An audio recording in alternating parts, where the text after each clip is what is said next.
Hello Michael, welcome to the Jacqueline Music Building. Tonight you're going to be playing for us your first and second political agendas and a concert that we're very much looking forward to. I was wondering if you could tell us a little bit about these pieces. Well, starting from the title, they are political, not in the usual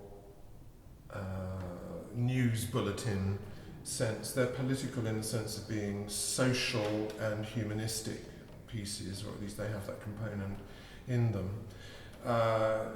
They were written quite apart from each other, and the first one is relatively short, lasting about 13 minutes for the three sections, while the second one is quite long, lasting about an hour, with the three sections about 20 minutes each.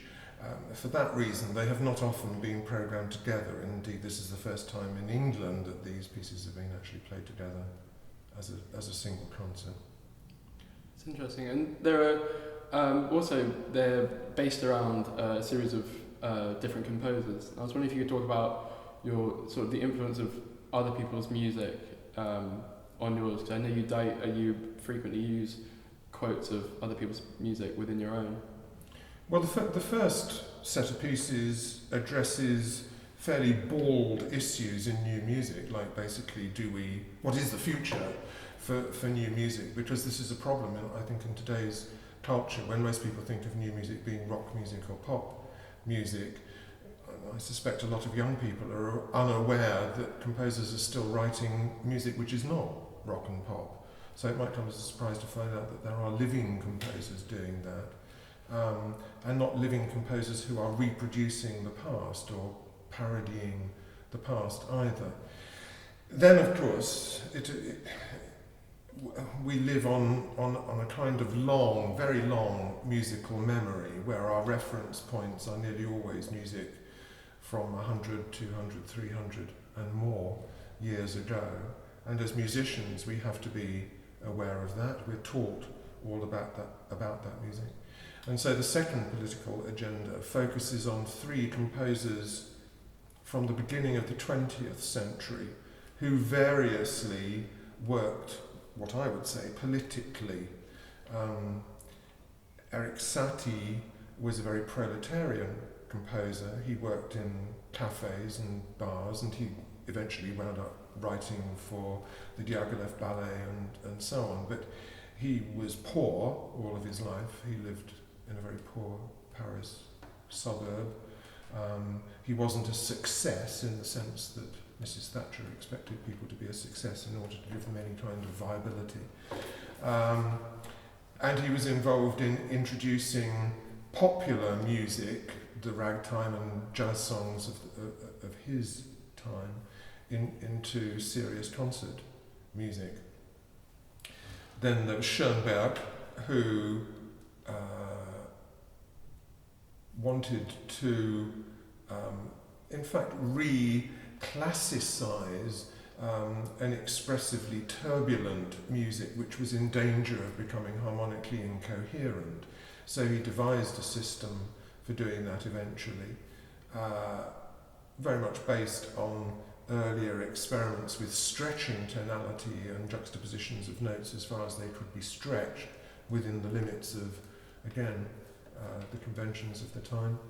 And he has subsequently been punished for inventing a kind of music which nobody really wants to listen to and which they think is horribly modernistic, which is actually the reverse of what Schoenberg really wanted. He wanted a kind of new classicism, and thought that's what he was getting.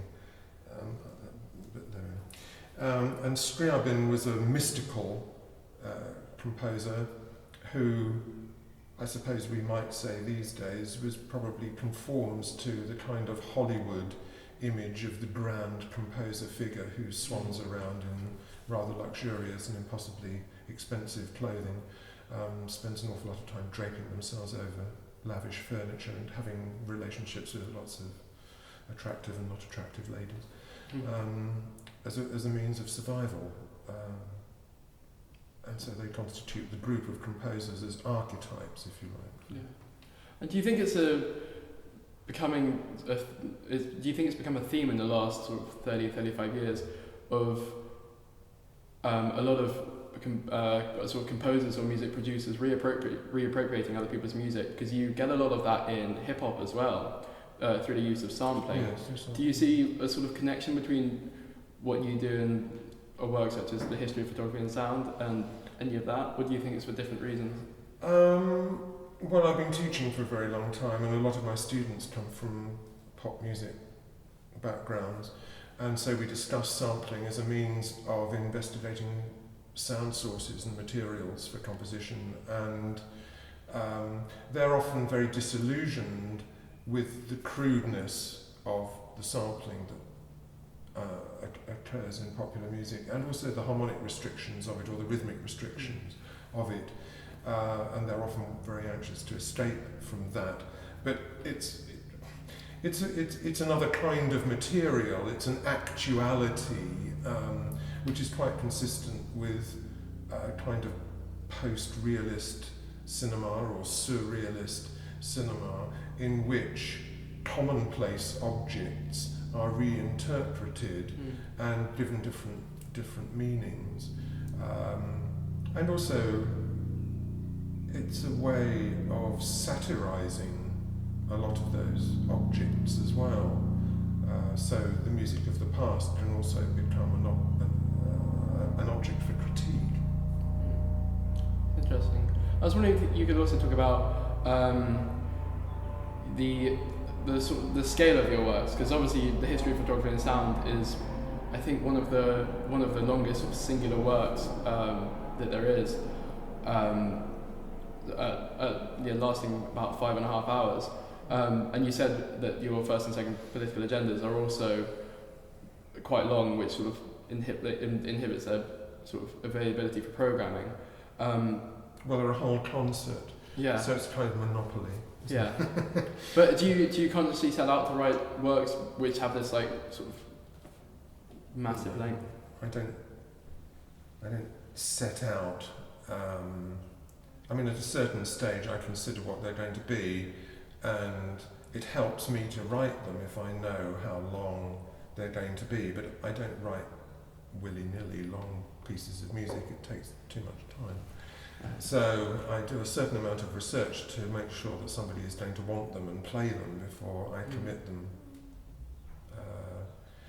And that might just be the spur to getting one performance. The history of photography has done okay for itself because it's been performed several times, which I think might have surprised a number of people who were rather critical of the fact that it lasted such a long time. But the question of scale for a composer is an unusual one, because there are scales which are okay for the consumer market. So between 15 and 20 minutes is okay for an orchestral piece. 5.5 hours probably isn't. 5 minutes might be okay for a piano piece, but 5.5 hours isn't. I mean, I think you can see where I'm going with this, that of course I want to do what isn't acceptable. Yeah. And do you think that's a similar thing with your use of rhythms, namely the sort of complexity, despite being a slightly contentious term in itself? What are your relationships with the rhythmic devices that you use? Because they are quite distinct. Are they? I think they're quite actual, and on some levels they're derived historically. You can find all the things that I use in Chopin and Hummel and Scriabin, for example. They're certainly there in the music of Charles Ives, who was a great idol of mine when I was about 12, and remains, I think, a composer of major importance and interest to me. And I don't think they're complex. If you look through the window, you can see all sorts of trees and greenery growing outside, and most of it is in what you might call a complex juxtaposition, particularly if you expect music to be geometrically perfect and completely bland and blank. I don't expect music to be completely bland and blank.